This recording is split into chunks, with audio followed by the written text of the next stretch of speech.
Hey guys, it's your boy Rugby League Roundup back here with another episode of the Beyond the Tryline podcast. Today is episode 35, and we are reviewing the round that was round 25 of the NRL regular season in 2026. If you haven't already, make sure to hit the like, subscribe button, and share this to friends or family who are also interested in rugby league as well. We start with Thursday night, Panthers taking on the Melbourne Storm at Amy Park. A game that was a tale of two halves, to be honest. Penrith went in to halftime 22-0 up. And in the second half, Storm were brave and put up a good fight, getting back to 22-14. This game had lots of calls in it. Obviously, there was 4 sin bins during the course of the match, and the one with the most controversy was Liam Martin's sin bin off the grubber kick. In my opinion, not a sin bin. He barely had any time to turn around and avoid that contact, in my opinion. So, mate, if you want to give it a penalty, sure. But sin bin, I felt was a little harsh. In terms of Panthers' performance, though, I thought they did really well, especially that first half. I just thought they played brilliantly. Yeah, congrats to Brian Toto as well, who hits 100 career tries. One of the best wingers I've ever witnessed playing. Everyone talks about how he's good at getting out of Panthers' own end, his yardage, but his try scoring ability is also something amazing as well. He has 102 tries from 153 games, which is a great strike rate. For Storm, though, I thought the first half was quite bad. They put together a decent second half, but yeah, Penrith too strong in the end. For a game rating, though, 6 out of 10 for me. I thought it was a decent game, nothing bad about it at all. But while it was a tale of two halves, I enjoyed both halves of football very much. Man of the match, Brian To'o. For me, he was too good to for Panthers that night. 3 tries, 3 line breaks, 225 metres. So he will be getting my man of the match. Friday, 6 p.m. We move on to now. It is the Raiders taking on the Brisbane Broncos. Now, Josh Papali'i's last home game ever for the Raiders. The Broncos spoiled the party in this one, winning 34 points to 30, and this game was brilliant to watch, in my opinion. I thought Raiders, they did well for 60 minutes of this match, got the score to 30 points to 16, and then I expected them to go on with the job, and with 20 minutes to go, the Demons of Finals week 1 from last season came back to haunt them, and in front of 20,000 people, they let that 14-point lead slip away, and Broncos went on to win the game like they did last year. Now, for Broncos, what a great performance to see from this team, but when the injured players like Walsh and Reynolds out, young players like Hayes Perham stood up. So it was great to see. Ben Hunt was also a key to this comeback in this game. Yet again, put a knife in the Raiders' heart. He was just so influential to the comeback and to the win in this game for the Broncos. Just his experience alone and his smarts got the Broncos the win in this one, I think. I also thought the spine was awesome. Hayes Perham, Billy Walters, Ben Hunt, and Ezra Mam all had excellent games on Friday night. I just want to know, where has this been for the whole season? And when I look at this game, I just think, why did they not play like this all year? They have the same squad pretty much as last year. And look, there's lots of media coverage about them, but it's because they've got the squad to make the finals and even the grand final. It's the same squad pretty much. Yet they're going to finish the year in the bottom 4, which is just not standards for a huge club like the Brisbane Broncos. Game rating, we're going to give it an 8 out of 10. It was an awesome game to watch, and there was lots of entertainment throughout the course of this game. Man of the match, Ben Hunt for me. Just looking at his stats, 60 run meters, kicking game set up 3 tries for the Broncos, and he played a huge part in getting the Broncos 2 points in this game. Moving on to Friday, 8 p.m. though, where the Eels take on the Dolphins, and Eels lost 34 points to 16. What another attacking masterclass from the Redcliffe Dolphins. For Eagles, just not their day. They dominated the first 20 minutes of the game, got to a 10-0 lead, which is a concern for the Dolphins, the way they started. But it was Eagles that got off to an amazing start. And the only issue from the Eagles was the way they let it go so easily. Jason Riles had a blow-up at the bunker for the Jermaine Asako try, which was quite interesting. I know bunker gets calls wrong and stuff, but it was a 50-50 call. It could have gone either way. But Riles was just definitely not happy with that decision at all. Volkman continues to get better every week, and the rumours that he's met with the Doggies could be great for the Bulldogs because he's a great young 5'8", and he's got a lot of potential, man. For Dolphins, very strong in this game. The back line was great for them on Friday night. They get more enjoyable each week, the Finns. It's going to be probably the match of the round when they take on the Roosters this Saturday. Game rating for me, 5 out of 10. It was an okay game, not very close, and Dolphins just ran away with it, and it looked comfortable after the first 20 minutes. Man of the match, I'm going to have to go with Herbie Farnworth.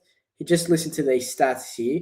2 tries, ran for 281 metres, made 3 line break assists, 1 line break, 1 try assist, as well as 8 tackle breaks, 18 tackles, and 0 missed tackles. Great performance by the guy that's probably considered the best current centre in the NRL.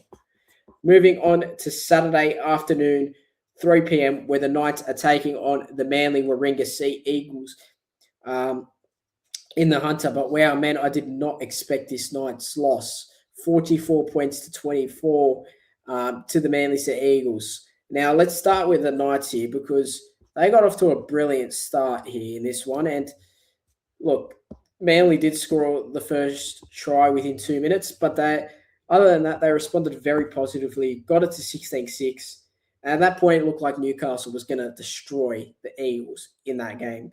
But it wasn't the case, though. Manly gave away a penalty. Knights decided to take the 2, make it 18 points to 6. And from that point onwards, Manly stepped it up, took themselves to another level within 6 minutes. Knights got the sin bin through Dom Young, and Eagles scored 3 tries through Josh Flaherty, who scored a double, and Caleb Navale. And that took the game into halftime at 24 points to 18. Now, Eagles won the second half by scoring another 20 points, and Knights only scored 1 more try in that second half. And while I thought Knights dropped off hugely, Eagles were awesome to watch and truly played great in this game. Josh Flaherty was huge, and so was the return of Caleb Navale, who scored in his first game back for the Eagles after a devastating ACL injury. For Knights, though, they let this one go, and I think they won't let this happen again because if they do, it will become a real concern and a big target for teams in the finals. Game rating, I'm going to have to go with a 6 out of 10. I thought this game was solid. Really good attacking football from both sides in the game, but Manly really impressed me in this one. And the man of the match, the man himself, Josh Flaherty, came on, scored 3 tries, all in a matter of 20 minutes, and his impact was huge off the bench in this game. So, player of the match, Josh Flaherty. Moving on now to Saturday, 5:30, where the Rabbitohs took on the New Zealand Warriors, and the Rabbitohs did lose 45 points to 26. Warriors were good in this game, I thought, but they almost let this game go.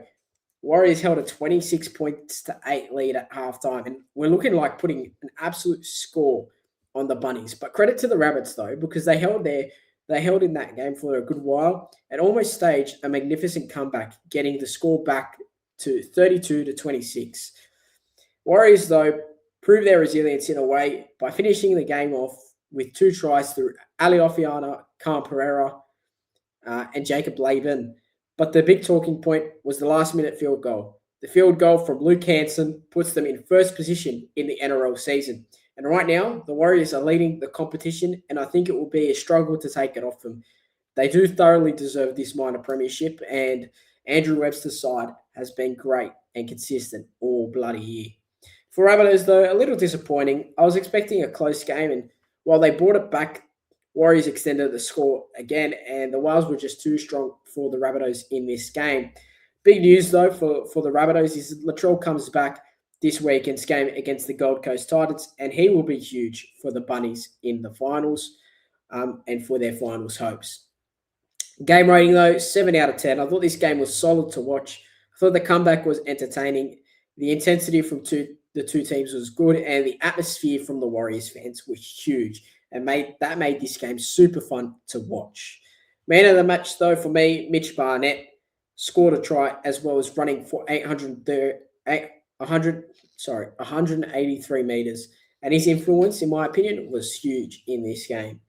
Um, we move on to the last Saturday game of the round, where the Doggies took on the Dragons, the big Vegas rematch, the so-called revenge that the boys in the Dragons colours were meant to get. But the Dogs played brilliantly, I have to admit. I thought their whole side was really strong, and they didn't give the Dragons much of a chance during the course of this game. The Dogs defended the first sin bin brilliantly, and while it was a soft sin bin, they did well to stave off any points, and in fact, they scored a try during that period. Dogs went on to destroy our boys in the first half, with the halftime score being 24 points to nil. It was quite a performance from the Doggies, but unfortunately, Dragons was just poor in that first half. But Dogs keep their finals hopes alive with 2 more games to go in this regular season. Dogs did have a good second half as well, but I thought it was more even. Score in the second half was 20 points to 14 to the Bulldogs. And I'm just so mad because we did not attack the first sin bin at all. And that really disappointed me. The lack of creativity we had with them being a man down was poor, unfortunately. And what we did in the second sin bin, we didn't do with the first. We did have some positive moments, and if it wasn't for Dogs' great defense, we would have scored probably at least another 2 to 3 tries during this game through a couple of Sloan line breaks and a Ryan Couchman breakthrough. But unfortunately, the kicks that were made during the line breaks just didn't go our way, and that proved to be our night and how our night went, to be honest. Game rating, 4 out of 10. Not a great game, to be honest, even if I'm being unbiased. I'm not. It was meant to be a big clash, but it wasn't close, and it kind of disappointed me. Man of the match, Matty Burton. Great performance for me. He scored a double, ran for 158 metres, multiple defensive efforts. Even the sit bin was off the back of a defensive effort, and I thought he really played amazing for the Doggies in this game. Moving on to Sunday afternoon. Sharkies took on the Titans and ended up with a 30 points to 22 victory over the Gold Coast side. And geez, Sharks were solid in this game, I thought. I did think they were solid without Trindle. Look, some on and off moments during the game, but I thought they did well, and I thought the backline was incredible. Kale Iro, Mulatalo, Sione Katoa. Let's talk about Sione Katoa, because that try was amazing. Literally jumped over the top of Philip Sami. It was insane. That finish, that put down, probably will be in contention for one of the tries of the season. For Titans, I thought they did okay. Some positive signs. Congrats to Phil Sami on breaking the try-scoring record for the Titans. Curtis Morin and Bodie Sharpley off the bench were solid, and I thought the team played quite decent, and unfortunately, just errors cost them during the course of this game. I have to give this game a 6 out of 10. I thought it was a solid game, and there were some excellent tries put on during this game. Man of the match, Nico Hines, set up 2 tries and ran for 108 metres and was a huge impact in this game for the Sharks. So like I was saying, man of the match has to go to Nico Hines for me. Huge in this game, set up 2 tries, ran for 108 metres, and was a huge impact in this game for the Sharks. Last game now, Tigers beat the Roosters 25-24. Roosters quite embarrassing to watch on Sunday. They were poor after a strong start to the game, and in my opinion, it is a good reality check before the finals, and it could be good for a strong Roosters side. Tigers, though, huge credit, man. Very good from the Tigers, played quite well, and I'm super happy for the supporters. After a rough season, they can celebrate a huge win over one of the best teams in the comp. 8 out of 10 for me is the match rating, and I thought this was solid. I really enjoyed this clash, and Tigers really took it to the Roosters, and it made for a good Sunday afternoon footy game. Terrell May, my man of the match, easily player of the game. He came up with an important interception, as well as 176 run meters, 4 tackle breaks, 44 tackles, and 2 missed tackles. He probably saved this game for the Tigers on Sunday. Player of the round, Herbie Farnworth. absolutely brilliant for the Dolphins and hugely influential in their win for 34-16 against Parramatta. Moving on to team of the round, is going to go to the Tigers. Like I said, brave, resilient, impressed me with their win over the Roosters.